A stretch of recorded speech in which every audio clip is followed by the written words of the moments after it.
உதயநிதி ஸ்டாலினுக்கு துணை முதலமைச்சர் பதவி வழங்கப்பட உள்ளதாக வெளியான தகவலுக்கு முதலமைச்சர் மு.க. ஸ்டாலின் பதிலளித்துள்ளார்.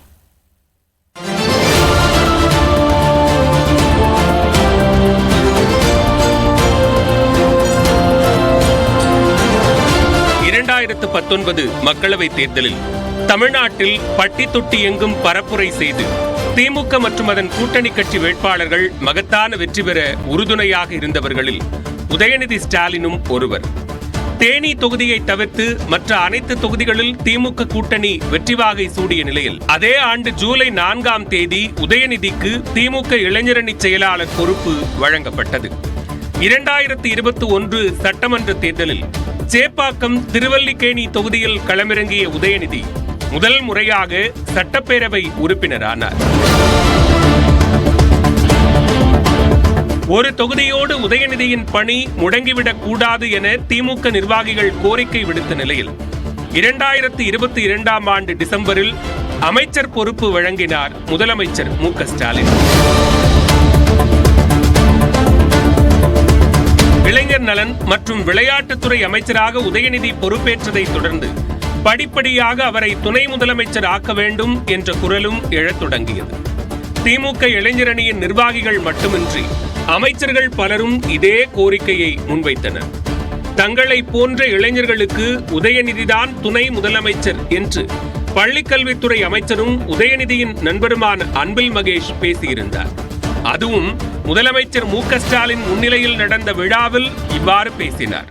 இங்கே எங்களுடைய விளையாட்டுத்துறை அமைச்சர், இளைஞர் நலத்துறை அமைச்சர், ஏன் எங்களை பொறுத்திருக்கும் எங்களை போன்ற இளைஞர்களுக்கு அவர் தான் துணை முதலமைச்சர். அவருக்கும் எங்களுடைய வாழ்த்துக்கள். 2009ஆம் ஆண்டு மக்களவைத் தேர்தலுக்கு பிறகு தமிழ்நாட்டில் துணை முதலமைச்சர் பதவி முதன் முறையாக உருவாக்கப்பட்டு அதில் அமர வைக்கப்பட்டவர் தற்போதைய முதலமைச்சர் மு.க. ஸ்டாலின்.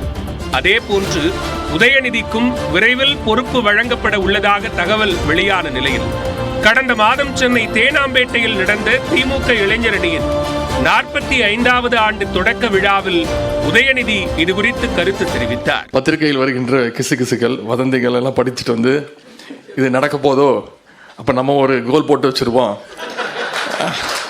துண்டு போட்டு வச்சிருவோம் அப்படின்ற அடிப்படையில் இங்க பேசியிருக்கிறீங்க. எவ்வளவு பெரிய பொறுப்பு வந்தாலும் என்னுடைய மனதிற்கு மிக மிக நெருங்கிய பொறுப்புனா அது கண்டிப்பாக இந்த இளைஞரணி திராவிட முன்னேற்ற கழகத்துடைய இளைஞரணி செயலாளர் என்ற அந்த பொறுப்பு தான். பொறுப்பு மாற்றம் குறித்து முதலமைச்சர் தான் முடிவு செய்வார் என்றும் செய்தியாளர்களிடம் திட்டவட்டமாக கூறினார் அமைச்சர் உதயநிதி ஸ்டாலின்.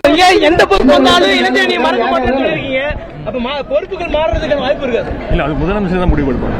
முதலமைச்சர் மு.க. ஸ்டாலின் விரைவில் அமெரிக்கா பயணம் செய்ய உள்ள நிலையில் அதற்கு முன்பு அமைச்சரவை மாற்றம் செய்யப்பட்டு உதயநிதி துணை முதலமைச்சராக பொறுப்பேற்க போவதாக தகவல் வெளியானது. இந்த நிலையில்தான் உதயநிதிக்கு துணை முதலமைச்சர் பொறுப்பு வழங்க வேண்டும் என்ற கோரிக்கை எழுந்தது. அமைச்சர் உதயநிதி ஸ்டாலின் துணை முதலமைச்சராகணும்னு பல்வேறு கோரிக்கைகள் வலுத்திருக்கு.